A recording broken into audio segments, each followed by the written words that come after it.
Le colonisateur est venu, il a exploité, il a pillé des ressources, des richesses qui ne lui appartenaient pas. Et les vautours qui se partagent l'Afrique ont des noms. Société commerciale de l'Ouest africain, 650 millions de bénéfices en 1949. Compagnie française de l'Afrique occidentale, 365 millions de bénéfices en 1949. Davom, 180 millions de bénéfices.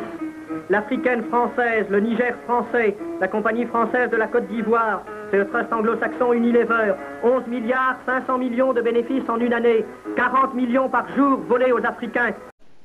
Mais je veux dire avec respect qu'il a aussi donné. En échange, ces missionnaires du commerce ont introduit le progrès en Afrique. Le progrès. Il a construit des ponts. Voici le célèbre barrage de Markala-Sansanding sur le Niger. Une turbine fournit de l'électricité aux maisons des Blancs. Mais il n'y a pas d'électricité pour ouvrir les vannes devant les péniches des grandes compagnies coloniales. Car la sueur des Noirs à 50 francs par jour revient moins cher que l'installation et l'entretien d'une turbine. J'ai travaillé pour toi beaucoup, patron. J'ai travaillé dans les champs de canne à sucre.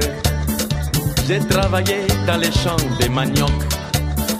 J'ai travaillé dans les champs de café.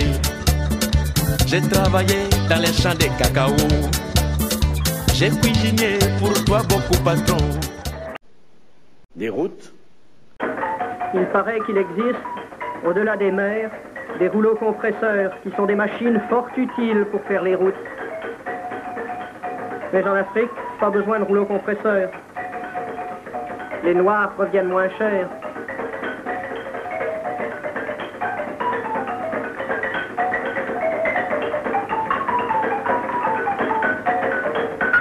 Des hôpitaux, des dispensaires. Tu t'étonnes de voir un village sans école, sans médecin.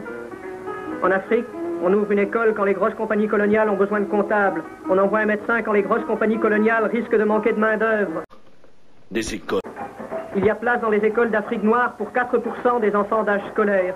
Juste le pourcentage suffisant pour que l'administration ait des greffiers et les compagnies coloniales des comptables. Les gosses jouent, une coquille d'escargot remplace la toupie. Ou une courge remplace le ballon.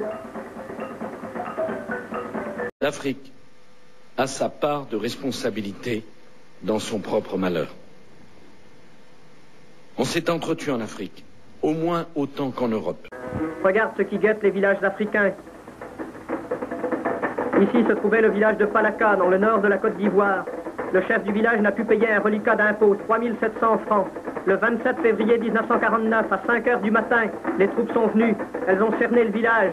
Elles ont tiré. Elles ont brûlé. Elles ont tué.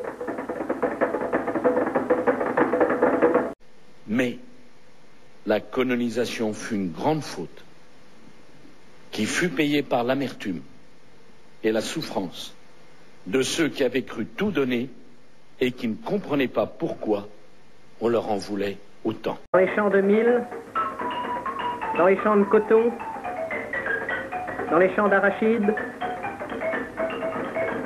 les femmes noires, les enfants noirs travaillent. Les revenus de l'Ossieur et d'Unilever montent en flèche. Perfectionner l'équipement, à quoi bon? Une machine ferait le travail de 20 noirs, bien sûr, mais 20 noirs à 50 francs par jour reviennent moins cher qu'une machine. Alors usons le noir. Tu m'as mené dans les bateaux à voiler. Tu m'as fouetté avec la corde au cou. Tu m'as conduit à la porte non-retour. Tu m'as fait connaître la diaspora. J'ai été humilié devant mes frères. J'ai été humilié devant mes sœurs.